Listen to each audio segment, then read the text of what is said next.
cell activation syndrome at the time. Mm-hmm. And I went to her and she said, would you like to try the coil? That was it. I knew exactly what she was talking about. I'm into biophotonic energy and all that. And I was like, oh yes. And it was then right away. I knew right away the whole left side of my body lit up. And I hadn't, from like 2 weeks from that point, I hadn't had a systemic response. Amazing. Yeah. So just totally the electrical body just totally shifted within and calmed my systemic hyperactivity. Beautiful. Yeah. Beautiful. Thank you for sharing, Marie. Yeah. Thank you. Pleasure to have you on the call.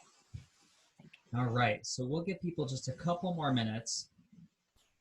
I like I said before, I'm so excited that, you know, one thing we're going to do on this call, we're going to have this amazing special guest.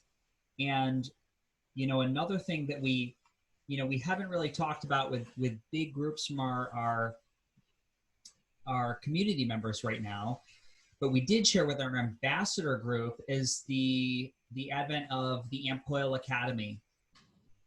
And AmpCoil Academy is a new series of videos that were hosted on ampcoil.com and really take you through from the very beginner of unboxing to being an AmpCoil pro and completely understanding the cleanse album and general detox and the different pathways.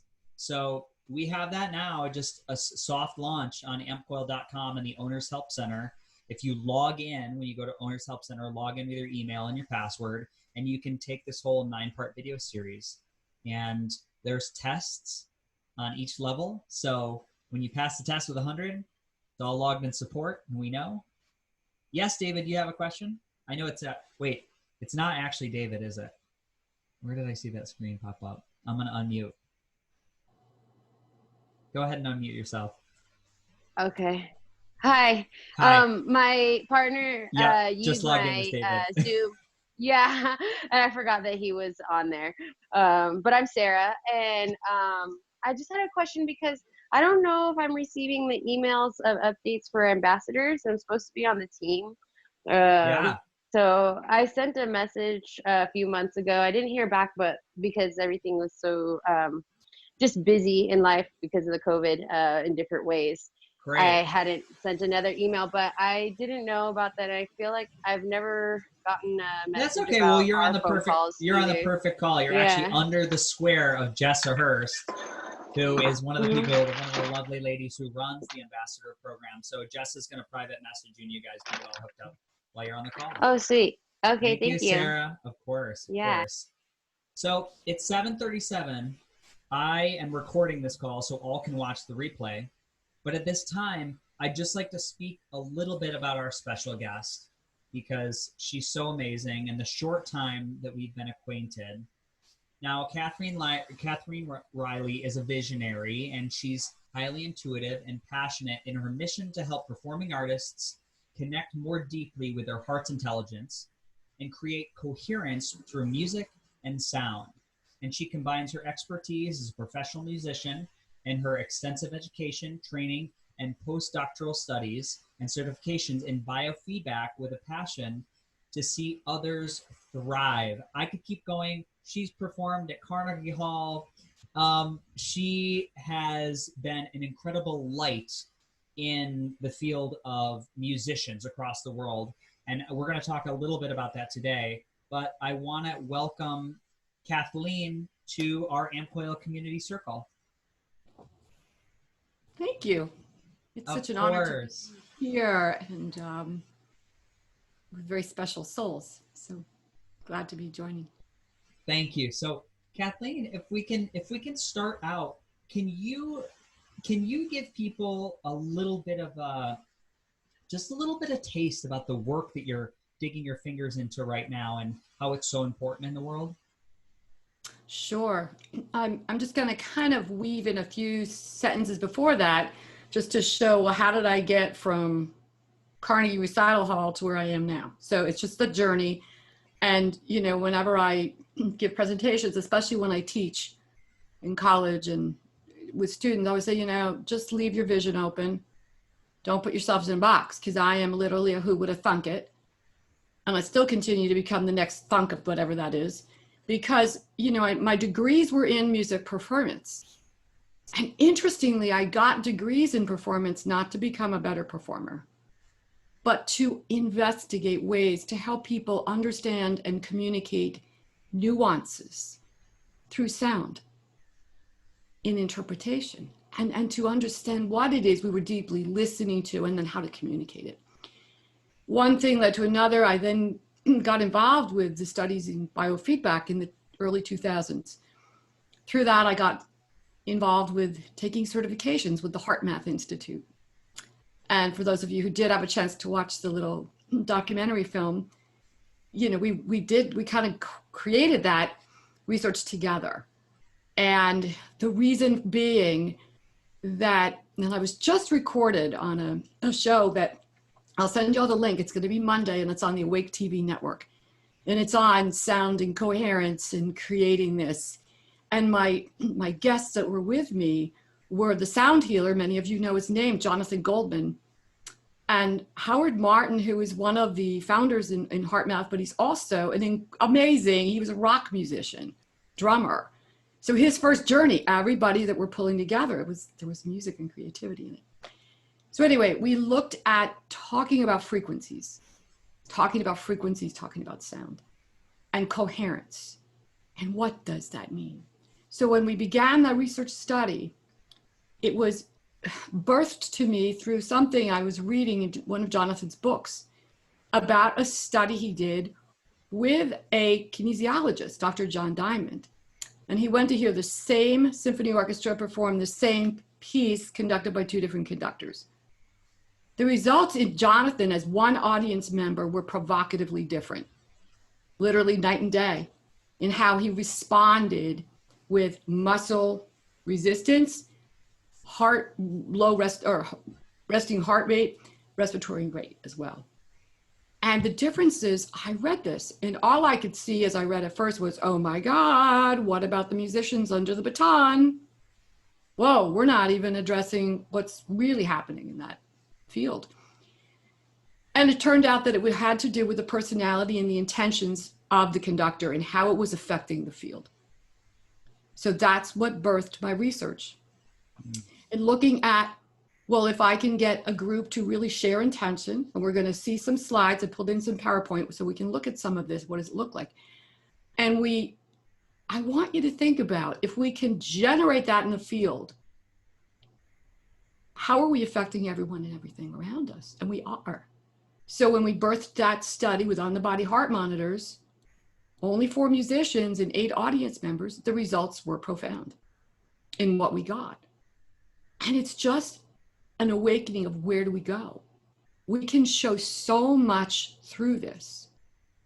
And how, you know, our frequencies, they're generated through every thought, every intention, and every feeling. So in HeartMath's terms that we talk about all the time these days, what are we feeding the field? And that's where this started. Yeah. That's beautiful. Can you talk a little bit more about the field? When you were saying, when this person went to witness the same orchestra, and you said it was 2 different conductors, how was the field changed, and how is that perceived? It was perceived in literally imperceptible ways. It was felt in taken in Jonathan's frequencies. You know, I mean, I've had experiences, I know you've all had some of them, where you walk in a room and there's an angry person, and it's palpable. You can feel it. I've had 3 instances in my life where I've gone into rooms or been in that kind of experience and my hairs stand on end.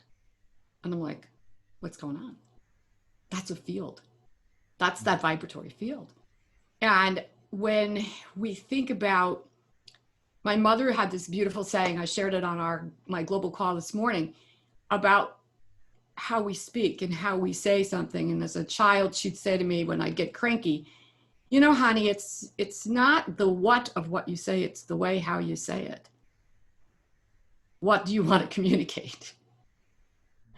There were times when I would listen, and there were times where like, I don't care, you know, but it was just that idea of what's our intentionality going into this. And then to take a group and have it be collective. And HeartMath is doing research at this global level right now in their Global Research Initiative Institute. And they've got some really powerful data on what's happening in this field. So I'll share some information about how you can look that up at the end of the call, because it's interesting to read, and you can go to the heartmath.org website and look under research. So, beautiful. Yeah. Yeah, we love the research here. Can we go into a little bit of the some of the work that you did with your 4 orchestra members, and what some of the shifts and transformations were when we applied intention to the work at onset? Okay, the fun fact is, now here's 4 musicians who have been playing for a long time. And I love this, because when I asked them, what is it you'd like to communicate through this piece? What would you like the audience to feel? The first reaction I got was,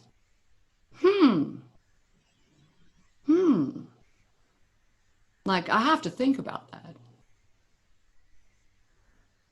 And it was great because we were doing this heart-focused breathing. We used Bluetooth sensors, which connect to our earlobes, and Freddie has one of these too, and you can measure pulse through your ear. This is a little monitor that sends the information to your smartphone, and it reads out a signal. And we can see whether, excuse me, we're in sync or we're not. When we took this and measured it with on the body monitors and looked at 4 musicians, we could find that they were in sync. And I'd like to actually, at this point, can I share screen for a moment? Please. I want to share one picture. Oops, I don't have ability to. I just made you co-host. You should be good. I'll try that again. We're good. Okay, I'm just going to scroll down here really quick. I just want to pull this one in, and then we'll go back to the rest. But I want to pull this in. Pardon me, I'm sorry. I'm a little tickle. All right. So this is some HeartMath, what we look at. And we talk about each heartbeat that produces electricity. Measured by an electrocardiogram, we know that there is a flow of electric current and a magnetic field is produced. The vibrational pattern of that field changes based on our attitudes, emotions, and intentions, and can affect the mental and emotional states of others around us. You can think of this magnetic field as your personal field environment. So realize, and they've done hundreds of these studies, that within an environment, you can be in a place where there's somebody who is, quote, incoherent or in a crabby mood. And the effect of you staying in that coherence, in that intentionality, can have an effect on the other people. Look at what this looks like. These are pairs of people that were looked at in doing what we call this heart lock-in. And these are their heart rate variability patterns. It's amazing to see the synchronicities, right? Those beautiful waveforms of speeding up and slowing down and speeding up and slowing down. That's the kind of heart rate variability pattern we want to see, because it's a balancing within our autonomic nervous system of my brake and my gas pedal. I'm speeding up, gas pedal. I'm slowing down, brake pedal. Speeding up, slowing down. If I have a attitude, emotion, feeling of anger, frustration, whatever else is coming in, my pattern does not look like that. It looks very jagged. And if we were to look at a sound wave from noise, It's interesting that sound frequencies look the same way. They're very chaotic patterns. We called our talk yesterday in our little special From Cacophony to Coherence. So here we're in these people who are locking in. So they're sending that same vibration. So just wanted to bring these few slides in. I think that's a beautiful. Can you just go over a little bit more, just for anybody on the call that doesn't Sure. know HRV beyond, because I could look at that and think, oh, I'm measuring heartbeat, but really explain variability and its value as far as a human biomarker. Lovely. I'm just going to come back in. Beautiful. So heart rate variability, your heart rate's supposed to be variable, right? It's not a metronome. It's not going to beat like a metronome. The greater our variability, the healthier it is, but not if it's all chaotic and all over the place, right? Mm-hmm. So we see that with practice, with really bringing this in, with being able to shift our attitudes and emotions into feelings that are renewing attitudes, even if it just means going to calm and neutral, we can begin to shift that pattern. Why do I want to do that? Because within 6 weeks of practicing these techniques and increasing this coherence in the, like, I would say, repeating pattern of that sine wave, that's when our coherence gets higher, right? So that becomes more like a repeating, beautiful, flowing sine wave. That's good heart rate variability. Mm-hmm. In those 6 weeks, we see I think there was a study done on about 5,700 people. I think it was conducted by Kaiser Permanente. And there's a 60% reduction in anger, anxiety, and depression. People report 44% improvement in sleep patterns, a high percentage in less body pain, less aches, 63% reduction in heart arrhythmias. And these statistics just keep going. They keep coming. Hmm. So we see this level of resilience, as we call it. And HeartMath's definition of resilience is our ability, our capacity to adapt, prepare for, say prep first, adapt, and I said it wrong. Okay. All right, there I go. They're all floating in at once. So prepare for, recover from, and adapt. Very, very important pieces. And we're being challenged today, unbelievably so, through COVID and through the racism. And so if we look at recovery and adaptation, wow, we haven't had time to prep for so much of what's been coming in. It's huge.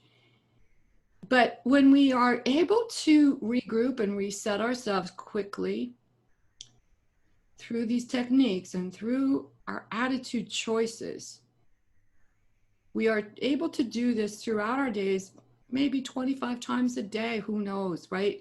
But to be able to maintain and increase that baseline in the face of stress, challenge, adversity, and trauma. So that is their beautiful, beautiful definition of resilience. Resilience these days has become this word kind of like wellness was. It's thrown around a lot. I'm like, okay, what does it really mean? You know, let's go to the heart of it, the heart of the matter, the heart of the meaning, and learn to create it.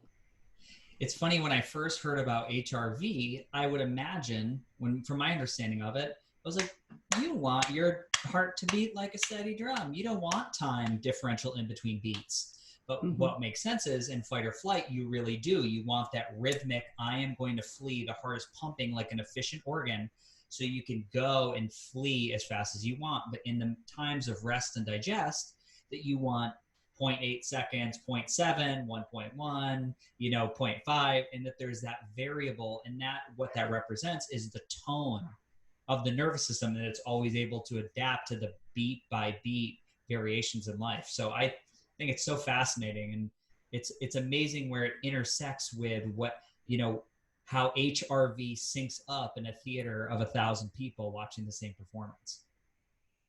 Right. And we create Also, these fields. Yeah, and just feel into what we know about stress, and we know about the erratic heart pattern. So let's just say something comes in during your day and it's upsetting, it's stressful. These are coming in all the time these days. Well, if we don't actively take those moments of shifting and resetting, that episode will pass. During that episode, our heart rate shot up pretty high.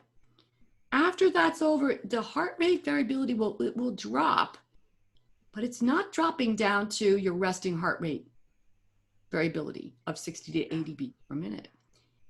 Now, what's happening in your autonomic nervous system is during the time that it is still elevated, you are still activating your adrenaline cortisol release. We know through the science that that can continue to drain for 6 to 8 hours after the incident. Now you take days where you have multiple stresses coming in through the day.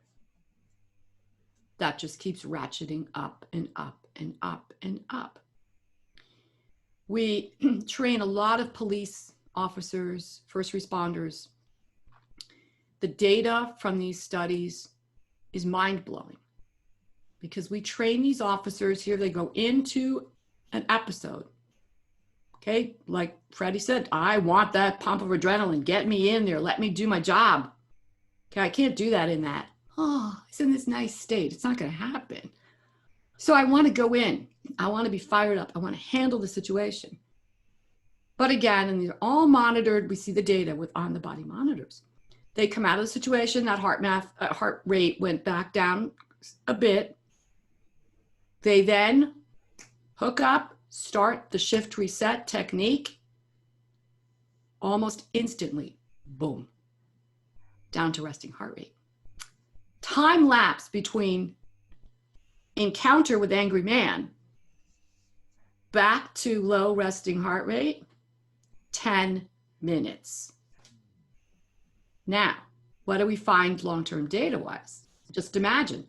You think I'm seeing better health outcomes in these officers?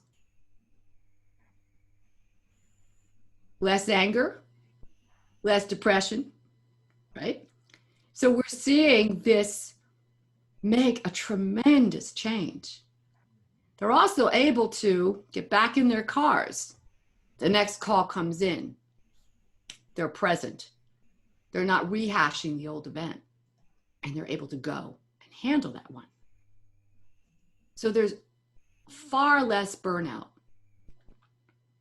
We did an interesting, I think it was a half-day training with a 2-hour follow-up with 222 pharmacists. This one's mind-blowing. So of course we got the reports of better sleep, less stress, et cetera, et cetera. What was the provocative finding? Like 45 to 60% or 72% reduction in prescription errors. Wow. Prescription errors. Yeah.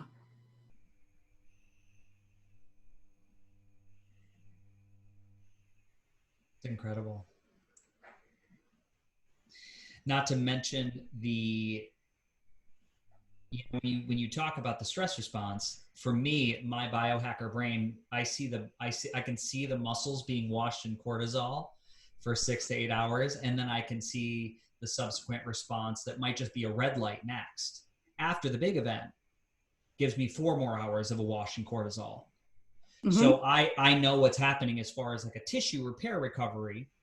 We're never going into that state. So for me, understanding heart rate variability and nervous system tone, that's directly tying in to your long-term chronic pain, into your long-term joint pain, into your mast cell activation. It's a component in there that I don't think people often consider.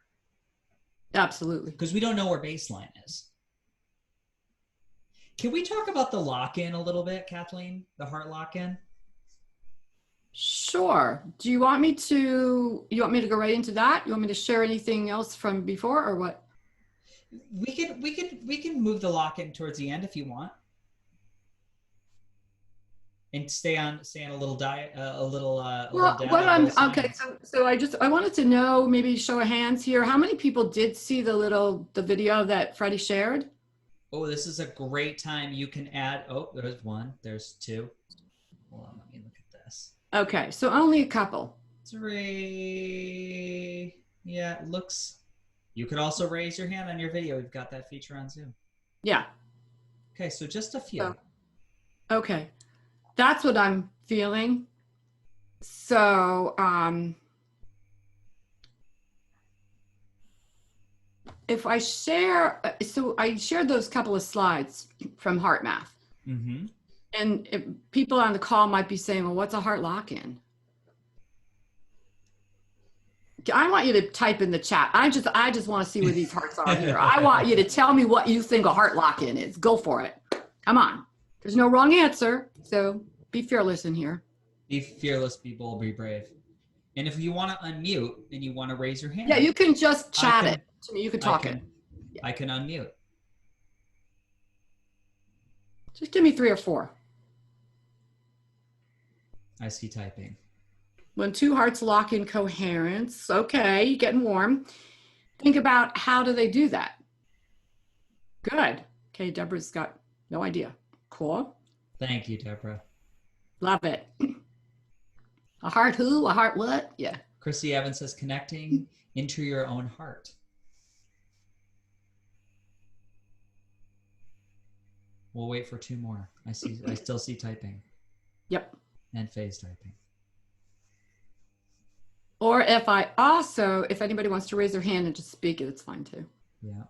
I'm watching the hands. No P yet. Marion shared intention. Yep. Getting to the space where we can manage this despite circumstances. Okay. When there is resonance between the participants.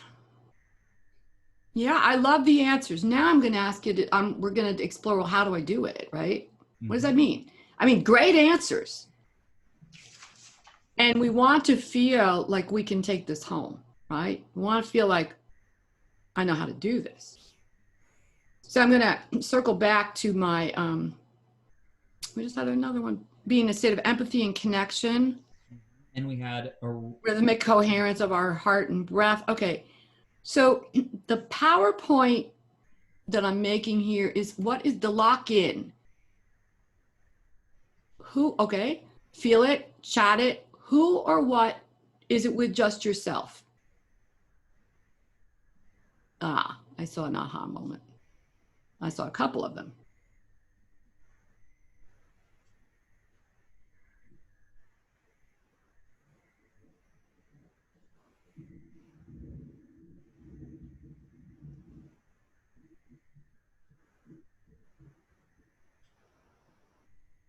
I'm not seeing chats. It's okay.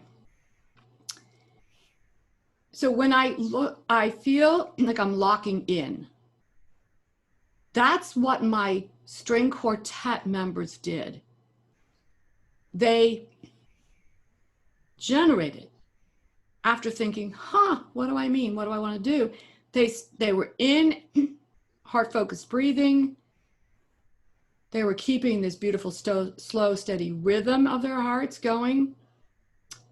And things began to come out. They began to share, oh, I want to share a sense of peace. I want to share a sense of joy. Whatever it was, and I began writing them within the PowerPoint as we were doing it in the Zoom room. And as they were sharing them, they suddenly realized they were all kind of coming to the same beautiful message.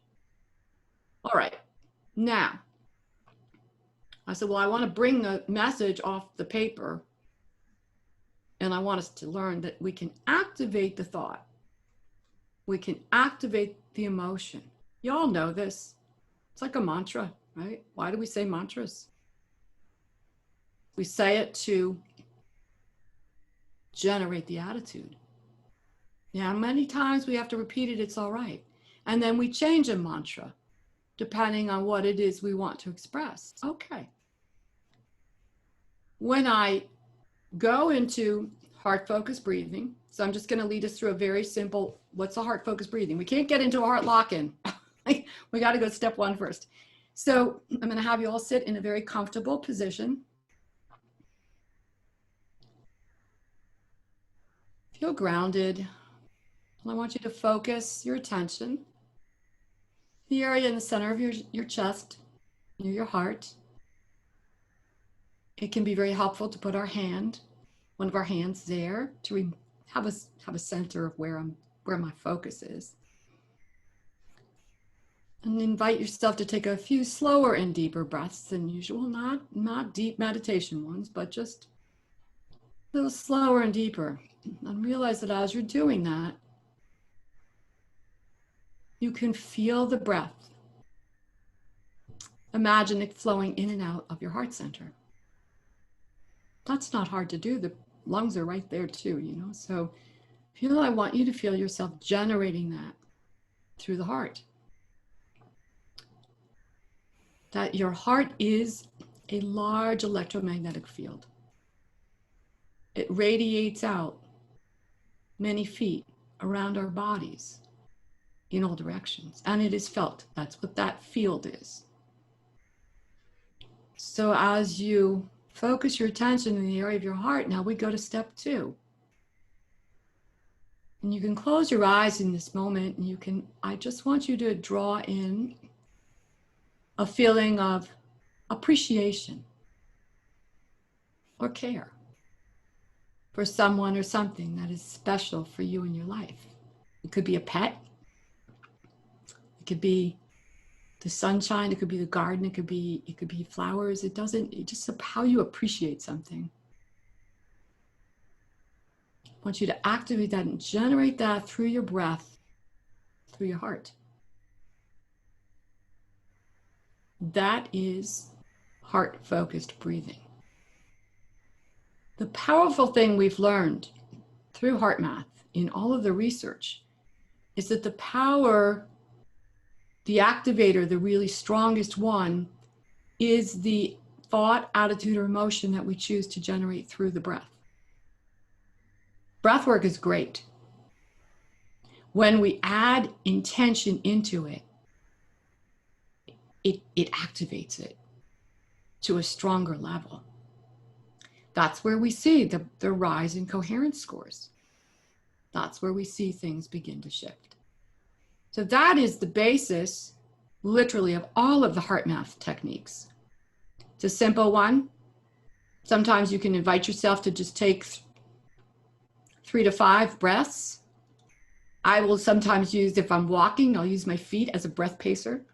So I might breathe in on 5 steps and out on 5 steps, just giving myself a gentle rhythm. Many ways to do it. So just really activating that, but remember to bring in the attitude, the appreciation, the kindness. In today's world, we have so many others we can bring in throughout our days multiple times, right? A sense of compassion, a sense of care. To practice non-judgment. Practice that place of neutrality. When we take this into lock-ins, and I am on global calls as a HeartMath trainer 2 or 3 times a month with groups around the world, where we will get into a lock-in where we just do a heart-focused breathing and we bring ourselves in through breath, and then we activate the sense of compassion and care. We then send it to ourselves first, to everyone in the room. That's your first step in a lock-in. I want to lock my hearts in together. Okay. Raise the amplification of it. Amplify it. Amplify. Then we generate it out. It's everyone in our communities. To all who are being affected by COVID, by racism. It's really activating this emotional field. These same types of studies are being done constantly. Meditation groups are doing it. This group for world unity is doing this a lot. they're doing these global calls. So that is really and truly what a heart lock-in is. And we see through measuring that it has an effect not only on our own health and resilience, but on those around us. One of our participants who was on my global call today, Freddie, I think you had gotten off, Paul, shared that when he was doing the lock-in and when we were using humming, that we were doing it, everybody was in their own room, just on mute, doing their own piece, but we were together in a room like this. And he got back and he says, you know, I just had a lock-in with my cat. And he said, my cat has never, ever purred any other time, but at night, when we're getting ready for sleep, and he's curled up in my arms. And he said, I'm doing this humming, and then on an in-breath, suddenly I heard something. I looked around, and he was on the other side of the room, purring away. That's a lock-in. You know, he's like, I felt my cat right with me. So it's just fun to experiment with it. When I was doing my hummingbird was actually outside the open window and I could hear him singing along. So. Now, why do you, what's the idea behind adding a tone or an audible hum or picking a note when you're bringing yourself into a lock-in with a group? That is something I've done for years. I do it, especially with my performing artists, to give them a way to create a sound without them having to go into front brain and think, oh, I got to pick my instrument up now. Which note do I want to make? Now I start overthinking and I become totally messed up and incoherent. So I want the creationary piece. The other piece we know through the research, and Jonathan Goldman and his wife Andy have done a lot of research with this, is that humming has a big effect on health and well-being. And they've been doing a lot of work with this. And on our film yesterday for the Awake TV, he was saying it's really amazing that it's making bigger strides than just toning, because anybody can hum. A baby hums. Cats purr. Old people hum. Nobody's thinking about a pitch. Howard Martin, who's from the South, he says, yeah, and I even hum with a Southern accent. You know, he was laughing, but nobody cares what that is, yet it's joyous to make a sound. So you're all on mute, just try it. What does it feel like to do a hum? Just, you know, feel it. Just allow it. I was doing one today and it was kind of moving, going from one sound to another. I was like, oh, this is kind of fun. It's play. And remember, this kind of joyous sound play lightens our hearts. Yeah. I was looking at a study yesterday that was showing that there was a measurable effect from the purr of a kitten on healing scar tissue in the human body. Same thing. So Jonathan's really, this is his newest book. His newest book is called The Humming Effect. Jonathan Goldman. So I encourage you all to read it or get the audio on it. It's great. It's a great book. Can I cue up something that we did today that I thought was really amazing? Yeah. In our so me and Kathleen, we've been we've spoken a few times at the Global Coherence Musician Group on Facebook, and you know, she runs these wonderful inspirational trainings on Wednesday, and we do these breakout groups. So you go and you'll go be with a couple other people. And what were the cues that you gave us? You said when we went in to do our heart lock-in, you said, "What are you afraid of? Is it fixed?" Oh. It was really incredible.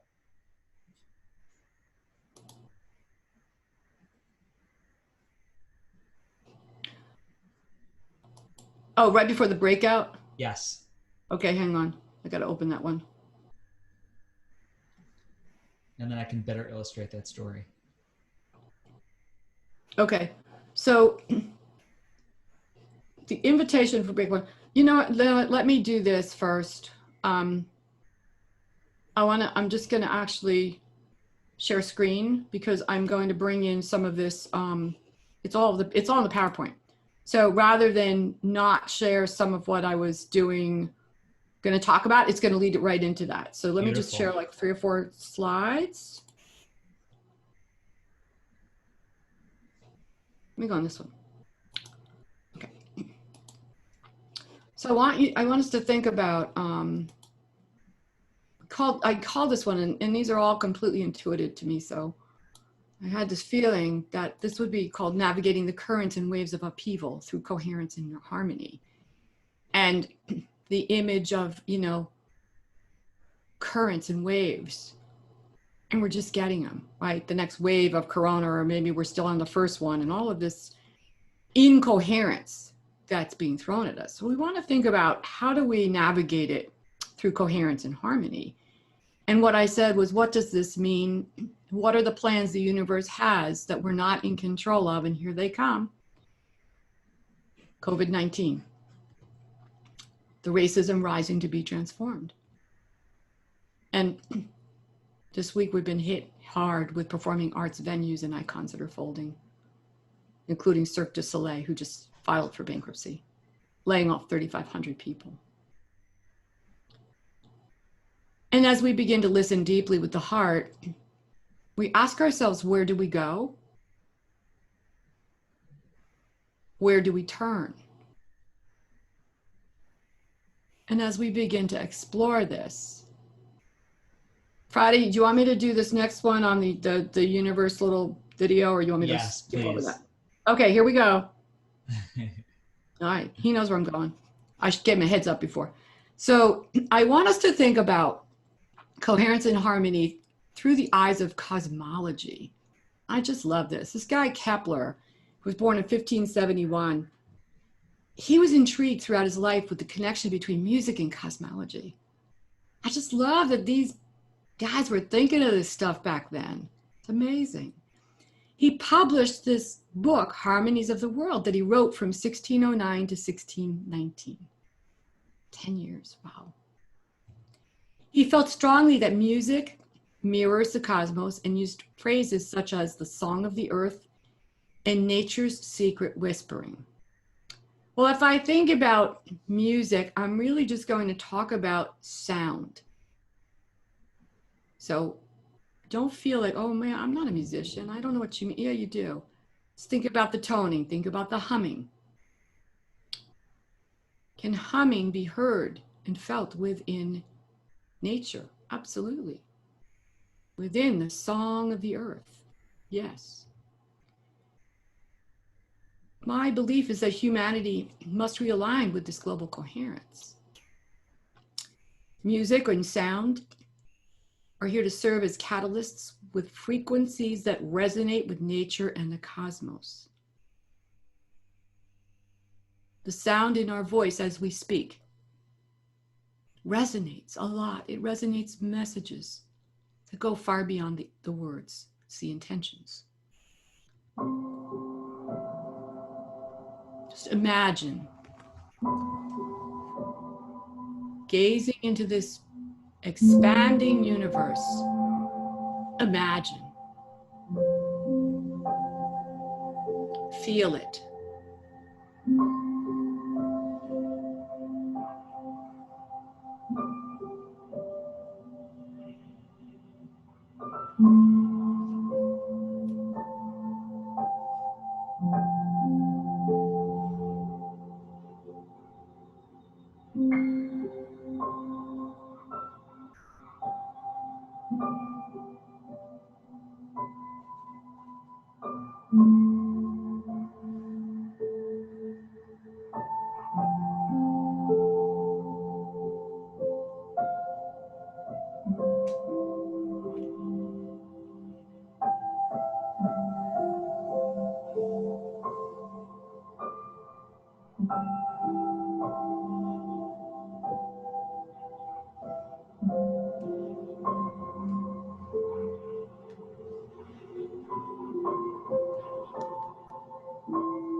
Oops.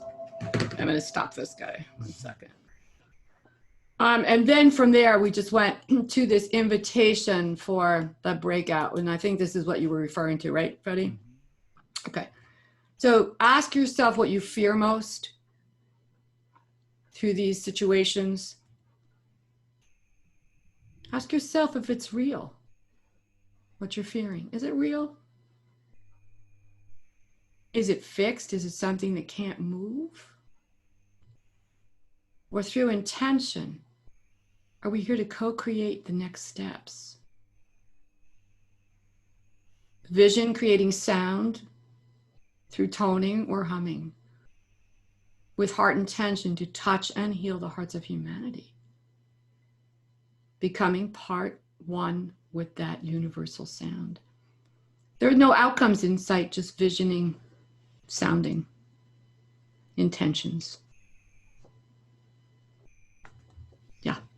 And what I thought was so interesting was, you know, I think whether someone goes through a long-term chronic illness like Lyme or mold toxicity or cancer, you can feel, you know, the fear is always, for me, it's always been feeling alone. You know, and we went into this lockup with these breakout groups, and even more so in this time of complete separation, where you can't necessarily go and be with family or at a birthday party or go be with your parents. And to challenge the question, is it real? Is it fixed? Is there a solution? Just in this minute and a half lock-in with these three other musicians, it was just, I had these an unbelievable revelations and moments of clarity that through all this chaos, you know, and what you're calling in is, you're like, well, what will bring order? You know, we look at the news, we look at the waves, as you said, ebbing and flowing, and what brings order? And then the answer just sort of presents it, you know, you through Faye, through Marie, through Ami, through everybody. You know, we, through allowing ourselves to be in a state of coherence and bringing this into the field and lifting the vibration, that we have the opportunity to make people feel a part of something bigger. So I just thought it was an amazing exercise, and amazing different, it's just, you know, sometimes you just need to twist something 15 degrees and look at it from a little different angle, and then it's not so scary. And I just want to invite all of you. So, I mean, Freddie introduced me like, oh, I do all this work with musicians. Interestingly, I coach this really with everybody, with the idea of, what are we here to create? What are we here to bring? And understand that through intention, whatever we choose to do, whether we're writing or cooking or doing our work, that all of this is creating. Sound is powerful. All expression is powerful. Speech is powerful. Writing is powerful. That there's many, many things. And I feel really and truly that the field is asking us to awaken possibilities and things we are here to create that we have never heard before. I'm getting some. Yeah, a little feedback there. Susan Fitzgerald, I think we got it. Okay. And so just to invite us into those possibilities, I think there are many, many things to be birthed, right? Through transitions like this from the beginnings of time, rise and falls of empires, right? Any of those. The deepest, most amazing things that come out are through the powers of creativity. We are creationary beings. We are creationary. Yeah. Love that. Well, Kathleen, I want to give people, I want to, if you want to close with anything, I want to give people ample time to ask questions to you and kind of open this up to the floor. Sure. I'm just going to ask you real quick. You're sharing my contact information? Yes, we will. Okay. You're free to email me, reach out to me through my website, drkathleen.riley.com. you can actually sign up and schedule what I call a free discovery call, where we just get on a Zoom chat and we chat for 20 minutes or so. And just kind of looking at, and any of you who have questions or thoughts or things that start birthing from today's talk, please reach out to me. There's also a free downloadable PDF on there, Intentions from the Heart. You're welcome. And I'll send Freddie, I'll send him 3 or 4 things that he can just share with the group. So we'd love to do. Beautiful. Yeah. And I'll put your website in the chat also. Okay. There we go. There's the active link. And my personal invitation to anybody on this call, or if you watch the replay, you've got to go and watch Kathleen's beautiful documentary that was created, and really does a great job at giving you a little bit of taste of the work she's doing in the world. And I know that's just a direction. I mean, you as you just stated, you're a being of creation. I know you're going to bring forth some amazing things because you're channeling right now. And I feel that. And I celebrate you for being on the call and giving us some of your time. Oh, thank you. Does anybody have any questions or? Yeah, let's open it up to questions. You can put it in the chat and we'll read it, but I can also unmute. So, if anybody's had experience with whether it was HeartMath or whether they want to ask questions about Kathleen's work that she's doing right now with musicians, I'm happy to unmute. Or with anybody, really. With anybody, with any human being, really. I see Tara, I think, raising her hand. All right. Yeah. Go ahead. Here, up. One more time. There we go. Hi. Thank you so much for all your sharing. It's really nice to meet you. And so 3 things I would say. First, I want to share my own direct experience. So years ago, it must have been well over 10 years, maybe 15 years ago, I stumbled upon a double-blind study where I had to go and get hooked up to a computer and watch myself breathe. And at that time, my blood pressure was 80/50, very, very low. And I did nothing, absolutely no other changes, but the homework they gave me to do this breathing. And in 2 months' time, my BP was completely fixed, and it has stayed fixed till since then. So the second piece, so that's just amazing, right, is I want to hear your recommendations so I discovered the Journey to the Wild Divine breathing game, which is no longer being made, as perhaps you're aware. Mm-hmm. And so this was very heartbreaking for me, and I then bought a different device, but I'm always looking for one of that caliber, something of that amazingness, because it was so engaging and it was such a training. I mean, there was one temple in the game where you couldn't get into the temple if you were thinking. Mm-hmm. And it was so do you have any recommendations for, hardware, software that's out there? They do have some games that are in their M-Wave Pro biofeedback equipment, but that's like really, you don't need that. I'm going to send you guys to their .org website. I just sent the link for my documentary, but when you get right on the first page, I'm going to share the screen. Hang on, let me grab it.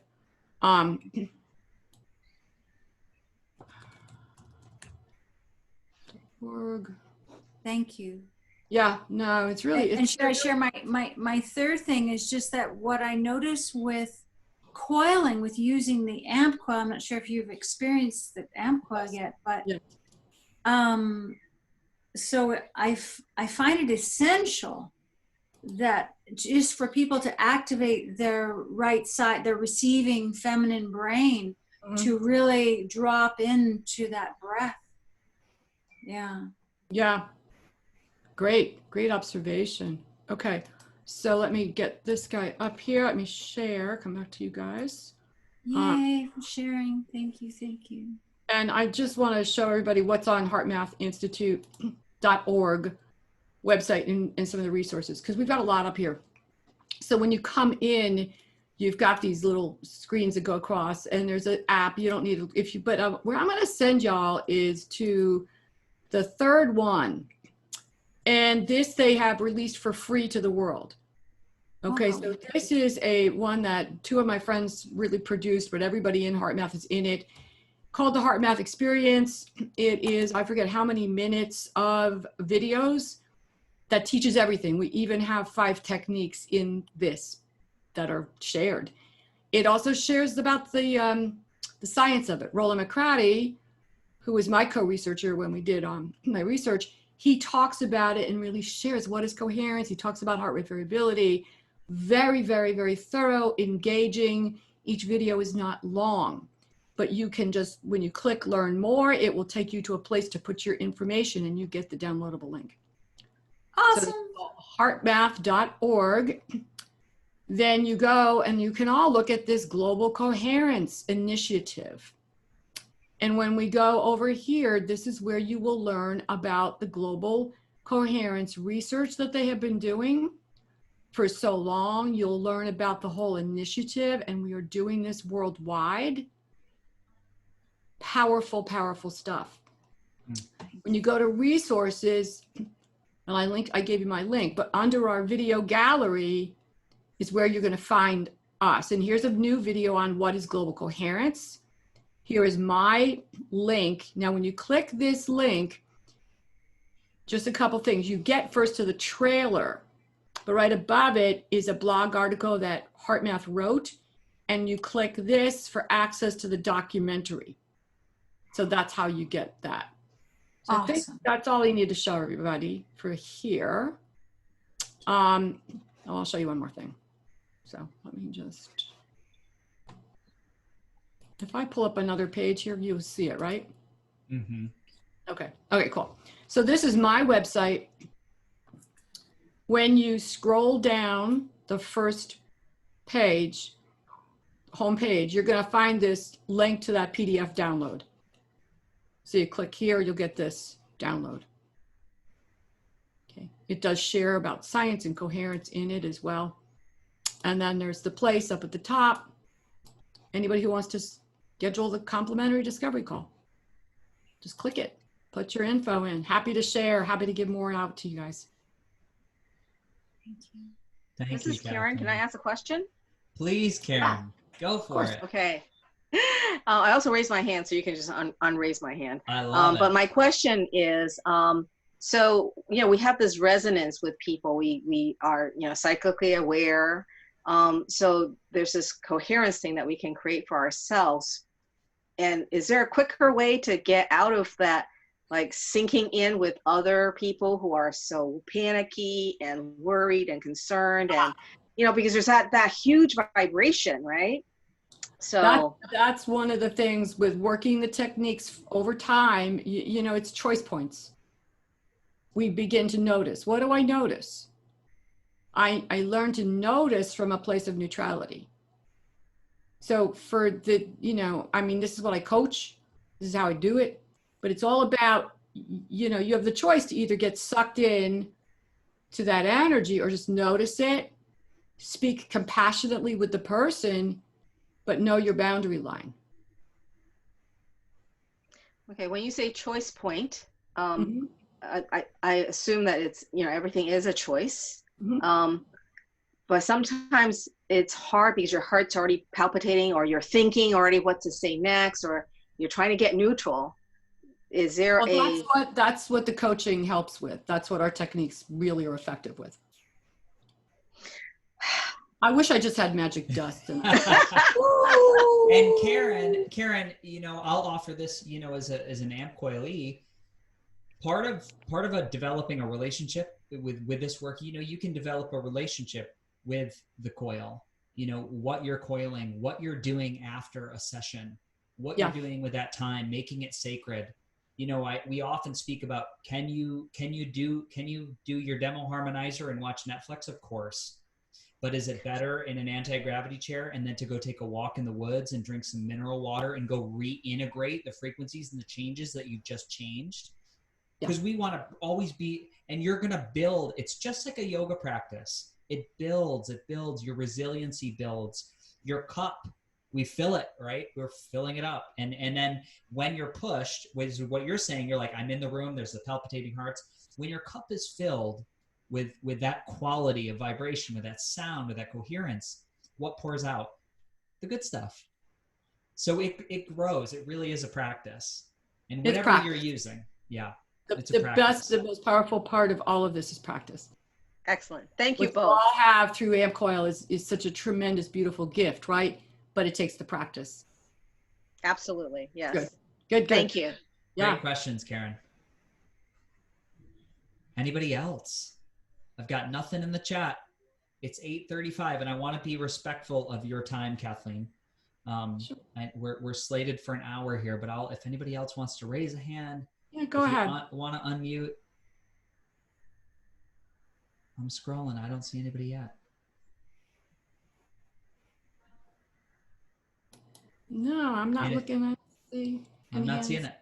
So here's what we'll do. Why don't you cue us up for a little heart-centered breath meditation? Maybe we can do a little tone in there. Anything. I leave it up to your improvisational skills to close us out. All right, we're just going to do one to close with, and now that y'all had the taste, we're all doing it. So I'm going to invite you to go back into that focus in the area of your heart. Allow your breath to be just a little slower and deeper than usual. I invite you to close your eyes if you choose, or just soften your gaze. Be present with your breath. Allow yourself to feel the breath flowing in and out through the heart center.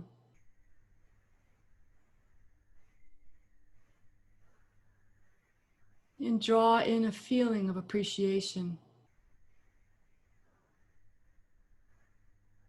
Generate feelings of kindness, love, compassion. On every in-breath, breathe them deeply into every cell and fiber of your being. Send yourself compassion, appreciation, and love. Every cell, every fiber. And on your out breath, just gently, slowly release anything that wants to release that doesn't need to stay in there. Take another breath in, generating those beautiful feelings within yourself. And exhale gently. I'll begin to generate the feelings of appreciation within our room, our global room here today, toward each other, connecting our hearts with gratitude. Yes, you can feel the hearts in the field. I can feel your hearts. I see beautiful smiling faces. I see people radiating joy, kindness, and care.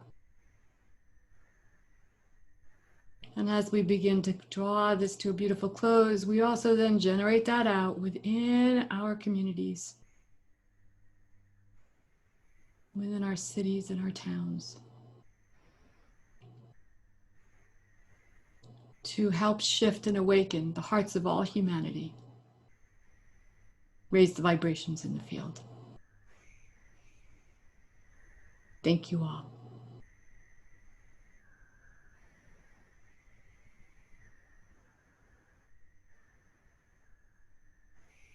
Freddie, you're muted. Thank you, everybody. I'm going to unmute everybody and let us all say goodbye. Bye, everybody. Unmute all. There we go.